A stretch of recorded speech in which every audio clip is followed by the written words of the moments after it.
Hey there, I'm Alex Kidman, and this is the CMF Phone 2 Pro. And spoiler, it's really good value. Let's get into the review.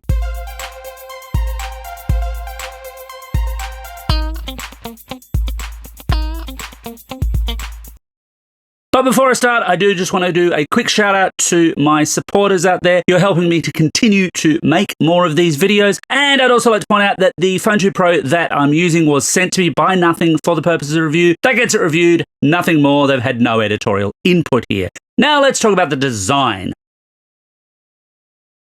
The Nothing Phone 2 Pro is built around a 6.77-inch, 120Hz capable AMOLED display. Really nice to see for this price. And it's a nice clear display. It works really rather well. The Phone 2 Pro is a really striking looking phone, especially in this orange hue. Here in Australia, you can also get it in white or black finishes. There is a light green version that is not being sold here in Australia, at least not officially. Officially here in Australia, this is a JB Hi-Fi exclusive. But I've got to say, I really do like this visual design of the back of the phone. Orange is an unusual color for phones. It really does stand out, but obviously you could go to black or white if you wanted something a little less striking. But I do like this kind of steampunky, exposed screws aesthetic, although it does bring up a really important point here. The Nothing Phone 2 Pro looks like it's got a removable back in the way that I understand that the original Nothing Phone did. I never reviewed that model. This isn't the case. There are screws there. You could take the back off. I've seen a few videos where people have done just that, and basically what you do when you do that is stuff your warranty. The one removable part you can take off without stuffing your warranty is the little circular disc at the base here. Now that comes out to reveal a screw for mounting accessories, which is neat in principle,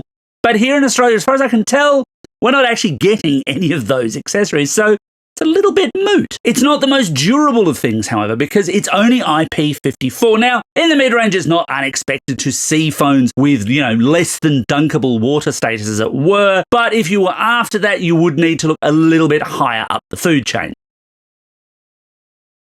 When I reviewed the Nothing Phone 3A, I was really surprised to see a telephoto lens, because in that kind of mid-range price that the 3A sits at, you really don't see telephoto all that often unless it's on a seriously discounted older model. So imagine my surprise when, in fact, the Phone 2 Pro also has telephoto. Alongside a primary 50-megapixel wide lens, you get an 8-megapixel ultra-wide and 50-megapixel 2x telephoto lens, while at the front you get a 16-megapixel sensor for your selfies. And look, this is a really nice mix. I really do appreciate having a wider array of choices when it comes to my photos. And this is a really nice mix of camera choices because I feel that aids your photographic creativity. But you do have to temper your expectations somewhat. This is still a mid-range phone. So things like low light, fast motion, yeah, they're not the best on the Phone 2 Pro, but they're actually reasonably serviceable as long as you don't push it too hard. I'll give you an example here. Here's a standard shot of the Sydney Harbour Bridge, and it's fine for what it is. It was daylight, all quite reasonable, and at the 2x zoom, all still quite good. But if I push it to the maximum zoom, which is of course just a hybrid crop kind of deal, well, no, that's 20x zoom, and it does not look good at all. And that's the same for anything that you want to take at that maximum zoom. It's really just not worth bothering. So as a mid-range camera phone, this sits much in the space of most mid-range camera phones, but for the fact that you've got more tools to play with. Having a proper optical zoom lens is a real boon here, especially for the lower tier, slightly cheaper Phone 2 Pro model. Under the hood, the CMF Phone 2 Pro is built around a Dimensity 7300 Pro 5G CPU with 8GB of RAM and either 128GB or 256GB of onboard storage, although pleasingly, you're not limited there because it'll actually do microSD expansion. That's something that's becoming increasingly rare in Android phones. I like to see it here. Nice job, Nothing.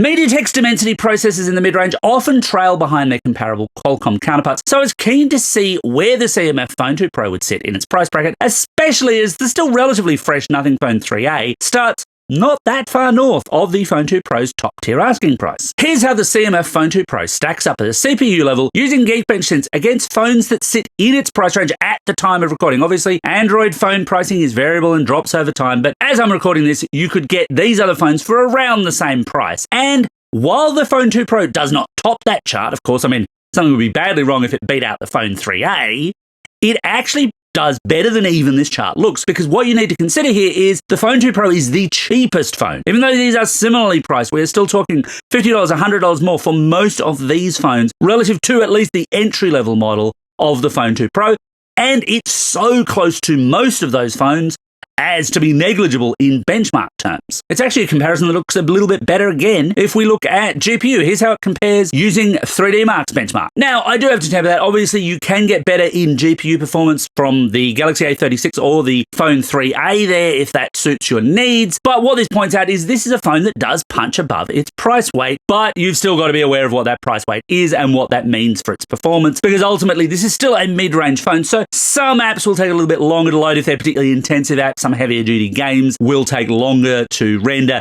and some options won't be open to you. But for everyday Android use, yeah, this is a nicely powerful device at a nice price. While it's CMF by Nothing branded, you get Nothing OS there, launcher on top of Android 15 to play with. Now, I'm not a huge fan of Nothing's monochrome approach and no labels approach, but I know some people do love it.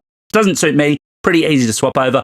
I've got a whole video that can guide you through that if you need that. But what's interesting here again is what Nothing's doing in terms of updates for this phone, because at the sub 500 price point, it's often where you see, maybe 1 or 2 years of Android updates. And I really do think manufacturers should do better for that market segment, and Nothing is to an extent. So you get 3 years of Android OS upgrades and 6 years of security updates. Now, that's not quite as good as what, for example, Samsung does with its Galaxy A series phones, where you get 6 and 6, but it's still a step in the right direction. Probably reasonable to say that it's within the range of the expected life of this particular phone. So decent enough, but Nothing could do better. The CMF Phone 2 Pro also borrows a trick from the Nothing Phone 3A because it has an extra button on the right-hand side of the phone, the Essential key, and this is a screenshot and memos button mostly. It'll also act as a camera shutter button if you like. Like the 3A, it's a slightly loose key, and I don't love the placement. It's a little bit too easy to mistake it for the power button, and as a camera shutter button, if you're shooting in landscape, it's a little bit too far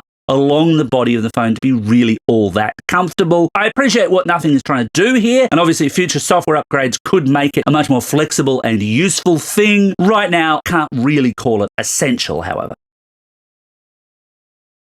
On the battery front, the 5,000 mAh battery that powers the CMF Phone 2 Pro isn't particularly special because, let's face it, pretty much every Android phone that doesn't fold right now has a 5,000 mAh battery. But as always, it depends on what you're using the phone for in terms of its battery endurance. And my standard test for that, I've got a whole video on this, go watch that if you want, is to run it through a YouTube battery test to give it some comparative weighting. So here's how the CMF Phone 2 Pro compares doing that YouTube battery test. Now, while it is bested by those Motorola phones in the first hour, I don't have 2 to 3 hour figures for those devices because those are older phones and an older version of that review benchmark. It performs better than everything else and does well, and that carries through into anecdotal usage unless you're really hammering this phone. And I've never met a phone that I can't send flat in a day if I'm really determined, but unless you're really hammering it, days battery life, not really a big problem. Like so many phones these days, you don't get a charger in the box with the CMF Phone 2 Pro, though it does support wired USB-C charging at up to 33 watts. It can also provide reverse charging, but it's not reverse wireless charging. This is not